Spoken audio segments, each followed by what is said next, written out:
Estos son algunos errores que la nueva adaptación de Bleach debe evitar a toda costa si quiere terminar su franquicia animada, dejando una buena impresión a su fandom tras casi una década. Como mucha gente, tras terminar el anime, me decidí a seguir la historia, pues el planteamiento inicial de la Vuelta de los Quincy's era algo bastante atractivo para mí en aquel entonces.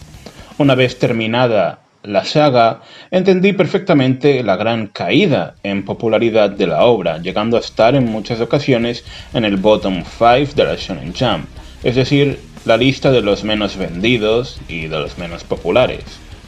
Por lo que ya tenía muy claro que seguramente nunca se haría una adaptación del último arco.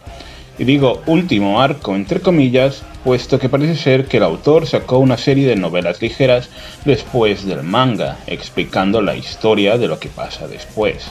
Pero hace unas semanas se anunciaba por parte de medios oficiales que en pocas semanas se recibirían noticias de Bleach.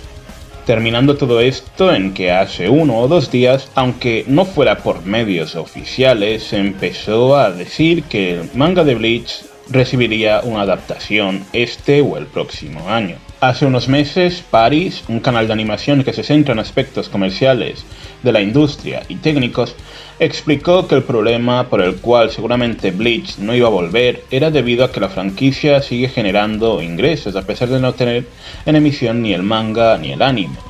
Aun con todo esto, si observamos los movimientos de la franquicia al sacar videojuegos y merchandising a cada rato, también tenemos que recordar como en 2017 se realizó un live action de la obra. Puede que con la idea de testear el mercado, pues cabe la posibilidad de que ya estuvieran barajando la idea de si fuera rentable o no adaptar el último arco. Y parece ser que el resultado de la película, sumado al buen desempeño de los videojuegos y demás merchandising de la obra, ha hecho posible que se decidan a terminar la franquicia, a pesar de la gran cantidad de fanáticos decepcionados con el final del manga.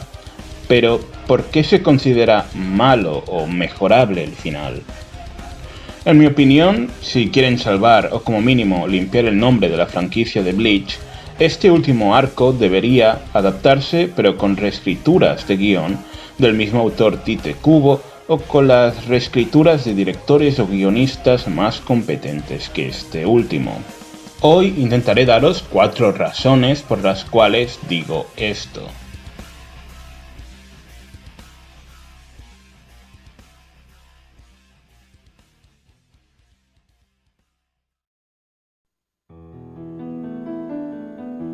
Se sabe que Bleach nunca fue una obra conocida por renovarse a sí misma en cada arco.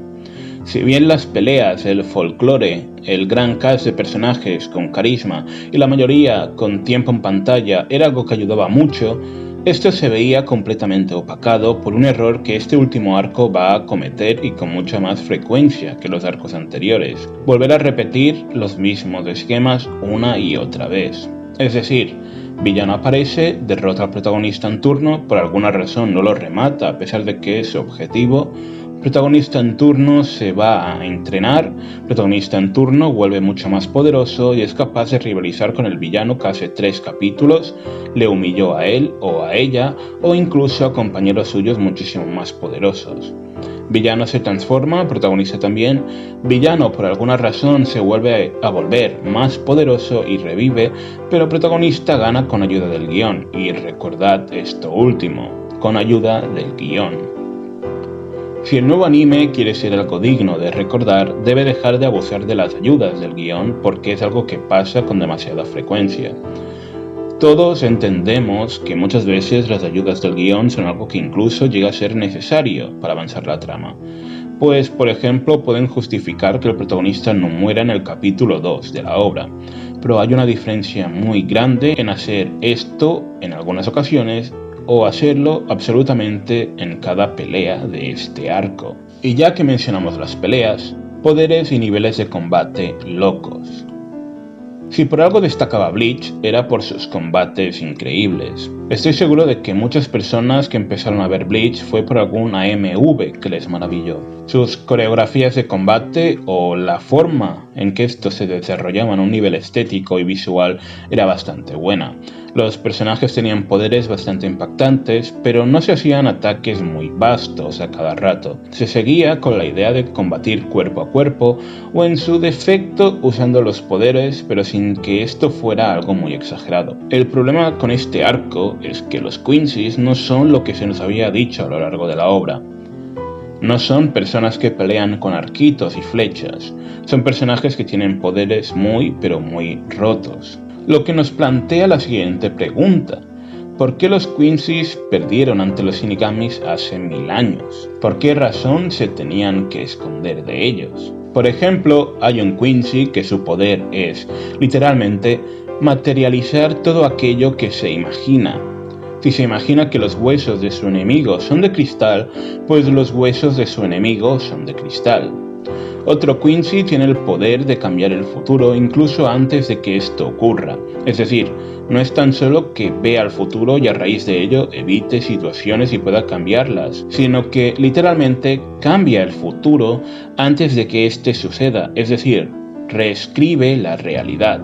Podría explayarme mucho más, pero creo que con esto doy a entender que habrá muchísimos combates demasiado exagerados y con resoluciones muy malas, porque de por sí hasta el mejor de los guionistas o mangakas la tendría muy difícil para solucionar combates con personajes antagonistas tan rotos. Mucho menos si el mangaka se trata de Tite Kubo, quien, a pesar de tener buenas ideas, ya se ha dicho y él mismo ha llegado a comentar que no se le da bien desarrollar sus ideas. Y hablando de resoluciones y finales malos, como dije antes, y por algo destaca Bleach, es por su gran cast de personajes, que seamos honestos, no es algo fácil de manejar, y a pesar de que en ocasiones Tite Kubo lo hace bastante bien, si hablamos de forma general sobre este tema, Bleach es la viva representación del refrán que dice que en mucho abarca, poco aprieta. Una de las cosas que nunca ha hecho la obra y por supuesto no hace en este arco es explorar, desarrollar o dar pantalla a los protagonistas que se supone que son los principales, es decir, Ishida, Orihime o Chad. Y sé que si has leído el manga quizá discrepes un poco conmigo con el personaje de Ishida, pero sinceramente su aporte a la trama es dar un drama muy cliché, bastante visto en muchísimas obras, muy predecible y que no aporta nada a la trama, no solo en el aspecto dramático, sino que tampoco en el avance de la misma. Por otro lado, se trae de vuelta a personajes de arcos anteriores que o bien se creían muertos o eliminados por el Gotei 13, puesto que eran enemigos, o bien andaban desaparecidos. Si bien traer de vuelta a personajes no es un problema, el contratiempo está en que no aportan mucho al avance de la trama, lo que hace que ésta se alargue para dar pantalla a personajes que parece que solo están allí para hacer fanservice. Y por último, el personaje más desaprovechado de la obra es la capitana Unohana, de la cual desde el minuto 1 de su aparición se nos ha dicho por activa y por pasiva que es muy poderosa, que es de los capitanes más peligrosos del Gotei 13, que no solo es de los capitanes más poderosos del Gotei 13 actual, sino que de la historia de la institución. Todo para que al final se acabe desaprovechando el personaje de forma totalmente injustificada y falta de lógica. Por otro lado, también hay muertes de personajes que se supone son importantes, pero prácticamente no sabemos nada de ellos, por lo cual se busca un efecto dramático demasiado mal logrado y muy poco introducido. Y si hablamos de personajes mal utilizados, tan solo diré que Ichigo en este arco se convierte en un Gary Stu por completo. Como último, en este tercer punto, también mencionar que hay muchísimos personajes nuevos, es decir, Quincy's, que son bastante molestos. Es decir, no hablo ni siquiera de que sean malos personajes, sino que son molestos. Quizás esto se deba por el muy mal ritmo que tiene la obra y la mala caracterización de los personajes. Pero aún así, esta es la idea que se te queda después de verlos y al conocerlos, que son personajes molestos, que realmente quieres que el personaje protagonista en turno acabe con ellos lo antes posible. No por una cuestión de ver un combate, sino porque no quieres ver más a este personaje teniendo pantalla en la obra. Y por último, el cuarto punto. Este punto puede ser algo discutido, ya que es sabido que a Tite Kubo se le obligó y presionó a terminar con el manga lo antes posible. Es decir, que no se le dejó tiempo a desarrollar algunas cosas como él hubiera querido. Aunque viendo el camino que tomaba la historia, pues creo que le hicieron un favor a los lectores que, como yo, a veces nada más seguíamos la obra por aquello de no dejar a medias las cosas después de ver más de 300 capítulos de anime y casi 600 de manga. La trama deja abierta muchos huecos argumentales que se suponía que eran muy importantes. Por ejemplo, el Bankai de Ichigo o Aizen.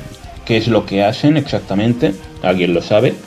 La obra termina sin tan siquiera dar una mísera pista o indicio de ellos.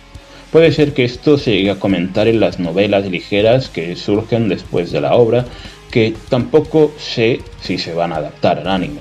Así que supongo que puntos como estos se tendrían que tomar en pinzas, pero como ya he dicho, esto seguramente tiene que ser arreglado por los directores, los guionistas o el mismo Tite Kubo para reescribir el anime. O por ejemplo, el objetivo del líder de los Quincy's. Está relacionado con una persona que se supone que es la mayor entidad de todo el universo de Bleach, pero tampoco se nos explica nada de dicho individuo o qué quiere realmente el líder.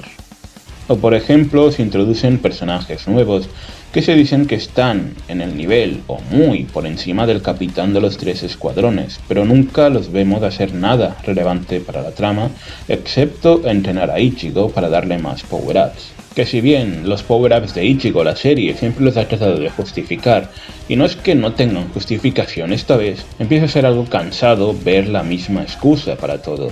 Como he dicho en puntos anteriores, la serie peca de ser repetitiva, y sobre el final pues no es algo realmente relevante, muy a tener en cuenta, pero se siente como que el autor, ya que lo estaba arruinando todo, ya pues dejó de esforzarse por completo. Para no hacer ningún spoiler, tan solo diré que el final es muy parecido al de Naruto Shippuden, shippeos estúpidos e hijos que absolutamente nadie ha pedido, y que por alguna razón da la impresión de que el autor quería ser una especie de Boruto 2.0, pero en lugar de ninjas, esta vez quiere shinigamis. Otro tema que he dejado aparte, puesto que al ser una animación seguramente arreglan esto, es el tema del dibujo. Si bien el arte de Tite Kubo siempre ha evolucionado a mejor, en el manga, en este último arco, no se sabe si por dejadez o por las condiciones laborales tan malas que hay en el mundo del manga y el anime, los fondos y el escenario prácticamente no existen. Muchísimas veces todo es un fondo blanco, que para alguna que otra viñeta está bien. El problema es que ocurre con demasiada frecuencia. Como dije al principio, todos estos problemas deberían ser corregidos o espero que lo hayan sido, puesto que seguro que la adaptación ya estará por la mitad o más o menos por allí, si es cierta la noticia, que parece serlo, de que hay una adaptación en curso. Pues si una cosa es innegable, es que Tite Kubo sí tiene muy buenas ideas, pero a la hora de desarrollarlas, las ejecuta muy mal. Y esto ha sido todo por hoy. Si tú también has leído el manga de Bleach y discrepas conmigo o quieres dar tu opinión, hazlo en los comentarios o incluso escríbeme por privado en mis redes sociales de Instagram o Twitter. Dicho todo esto, gracias por ver el vídeo, ayúdame si quieres compartiéndolo y nos vemos en el próximo vídeo.